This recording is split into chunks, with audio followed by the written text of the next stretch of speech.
श्री स्वामी समर्थ. नमस्कार, मी नंदिनी. माझ्या यूट्यूब चॅनलवर तुमचं खूप मनापासून स्वागत करत आहे. तुमच्या मनातील सर्व चांगली इच्छा स्वामी महाराज पूर्ण करो ही स्वामींच्या चरणी प्रार्थना करते आणि आजच्या व्हिडिओला सुरुवात करते. तत्पूर्वी तुम्ही जर चॅनलवर नवीन असाल तर चॅनलला सबस्क्राईब करा. त्याचबरोबर शेजारचं जे बेल आयकॉनचं बटन आहे ते प्रेस करा, जेणेकरून मी जेव्हा नवीन व्हिडिओ अपलोड करेन त्याचं नोटिफिकेशन तुम्हाला मिळेल आणि तुम्ही एकही व्हिडिओ मिस करणार नाही. तर चला करू व्हिडिओला सुरुवात. उद्या आहे गुरुवार आणि पहा, उद्या आपल्याला हळदीचा हा एक उपाय करायचा आहे. तर हा उपाय कसा करायचा आहे याबद्दल आपण आजच्या व्हिडिओमध्ये पाहणार आहोत. तर पहा, आपल्याला हा उपाय का करायचा आहे. आपली जी बी इच्छा असेल, कोणतीही कठीण इच्छा असेल, त्यासाठी तुम्ही हा उपाय करू शकता. त्याचबरोबर तुम्हाला धनवान म्हणजे तुम्हाला धनप्राप्ती होण्यासाठी, त्याचबरोबर तुमच्या घरामध्ये लक्ष्मी माता प्रवेश करण्यासाठी आपल्याला हा उपाय करायचा आहे. हळदीचा अत्यंत प्रभावशाली उपाय उद्या करायचा आहे. तर पहा, गुरुवारी हळदीला खूप महत्त्व आहे. हळदीच्या पाण्याने जर आपण आंघोळ केली तर आपला गुरुग्रह जो आहे तर तो मजबूत बनतो. तर गुरुग्रह मजबूत बनण्यासाठी हळदीचे भरपूर उपाय आपल्याला करायचे असतात. तर पहा, हळद आपण जर भगवान विष्णूंना जर अर्पण केली, तुळशीच्या पत्राला थोडीशी हळद लावून जर आपण भगवान विष्णूंना अर्पण केली तर आपल्या जीवनामध्ये कोणत्याही प्रकारचं संकट राहत नाही. त्याचबरोबर लक्ष्मी माता प्रसन्न होते आणि ती आपल्या घरातून कुठेही जात. आपल्या घरामध्ये पहा, खूप साऱ्या प्रमाणामध्ये नकारात्मकता आहे किंवा मग तुमच्या घराला काही दोष लागलेले आहेत, घरामध्ये भरपूर अडचणी आहेत, तर यासाठी सुद्धा तुम्ही हा उपाय करू शकता. हा दिवस भगवान श्री हरी विष्णूंना समर्पित आहे. त्यामुळे या दिवशी आपण भगवान श्री हरी विष्णूंना हळद आणि तुळशीपत्र अर्पण करत असतो. पहा, भगवान श्री हरी विष्णूंना हळद ही अतिशय प्रिय आहे.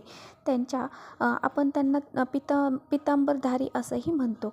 तर त्यामुळेच हळद ही त्यांना खूप प्रिय आहे. आणि पहा, भगवान विष्णू प्रसन्न झाले की मग माता लक्ष्मीसुद्धा त्यांच्या सेवा बघून प्रसन्न होत असते. तर पहा, हळदीने आपला गुरुग्रहसुद्धा मजबूत होत असतो. तर पहा, गुरुग्रह जर आपला मजबूत असेल तर पहा, आपण समोरची व्यक्तीवरती वर्चस्वसुद्धा गाजवू शकतो. म्हणजे ज्याप्रमाणे आपलं वर्चस्व त्या व्यक्तीवरती पडायला पाहिजे, जर गुरुग्रह मजबूत असेल तर ते पडत असतं. तर आपला गुरुग्रह मजबूत करायचा असेल तर आपल्याला आपल्या घराची गुरुवारी फरशी पुसायची नाही.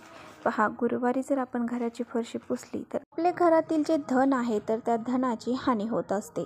त्यामुळे गुरुवारच्या दिवशी कुणीही घराची फरशी पुसू नये.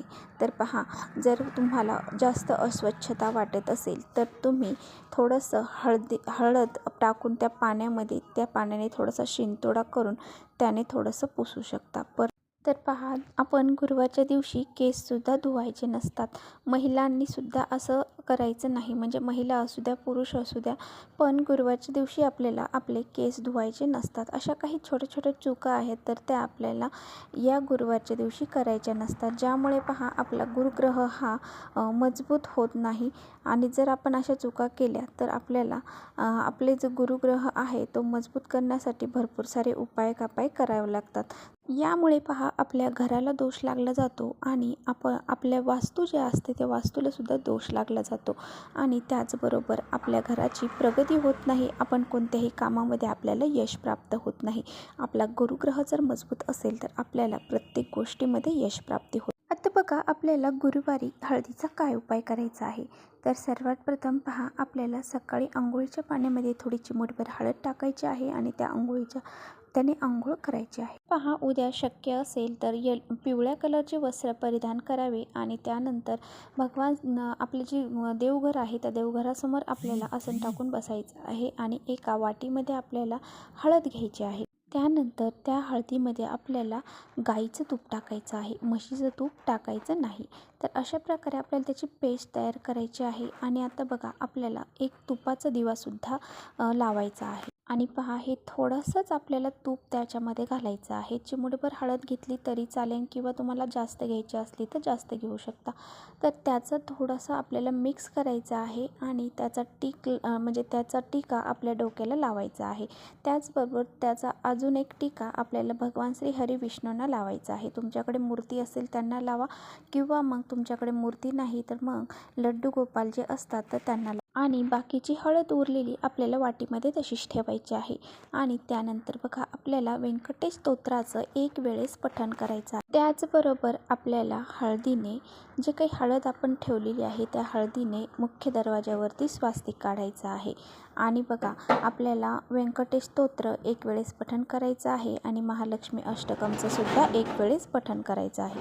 जे हळदीने आपण स्वास्तिक काढलेलं आहे मुख्य दरवाजावरती त्या स्वास्तिकला आपल्याला हळदी कुंकू अक्षदा फूल अर्पण करायचं आहे, धूपदीप दाखवायचा आहे, त्याला ओवाळायचं आणि त्याचबरोबर आपल्याला भगवान श्री हरी विष्णूंना प्रार्थना करायची आहे. तुमच्या मनामध्ये जी बी इच्छा असेल, तुम्हाला कशा संदर्भात तुम्ही इच्छा आहे ती इच्छा तुम्ही तिथे व्यक्त करायची आहे. आणि तर पहा ज्यावेळेस आपण हळदीमध्ये तूप मिक्स करणार आहोत, गावरान तूप मिक्स करणार आहोत, त्यावेळेस आपल्याला त्या हळदीमध्ये आपल्याला 1 रुपयाचं नाणं देखील मिक्स करायचं आहे. आणि त्यानंतरच आपल्याला तिथेच बसून व्यंकटेश स्तोत्र आणि महालक्ष्मी अष्टकमचं एक वेळेस पठण करायचं आहे. आणि त्यानंतर आपल्याला मुख्य दरवाजावरती स्वास्तिक काढायचं आहे. तर पहा जो आपण 1 रुपया त्यामध्ये टाकलेला आहे तर तो 1 रुपया आपल्याला आता काढून घ्यायचा आहे, स्वच्छ करायचा आहे आणि तो एखाद्या मंदिरामध्ये नेऊन तुम्ही दान करू शकता किंवा मग एखाद्या गरजू व्यक्तींना देऊ शकता. अशा प्रकारे आपल्याला हा एक साधा आणि सोपा उपाय करायचा आहे, ज्यामुळे पहा आपल्या जीवनामध्ये जी बी संकट असतील, अडचणी असतील त्या तर दूर होऊन जातील. तर पहा आपल्याला रोज व्यंकटेश स्तोत्र आणि महालक्ष्मी अष्टकमचं पठण करायचं आहे. तर पहा अशी ही सेवा आपल्याला करायची आहे.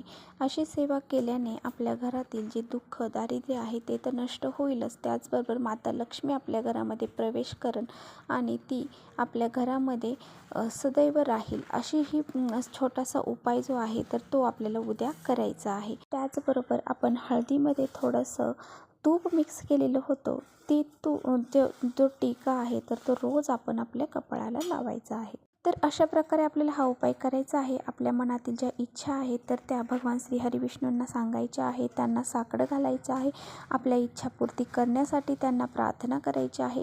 तर चला इथेच करते व्हिडिओचा एंड. व्हिडिओ आवडला असेल तर नक्की लाईक करा, चॅनलवर नवीन असाल तर चॅनलला सबस्क्राईब करा. परत भेटूया अशा छानशा व्हिडिओसोबत. तोपर्यंत श्री स्वामी समर्थ.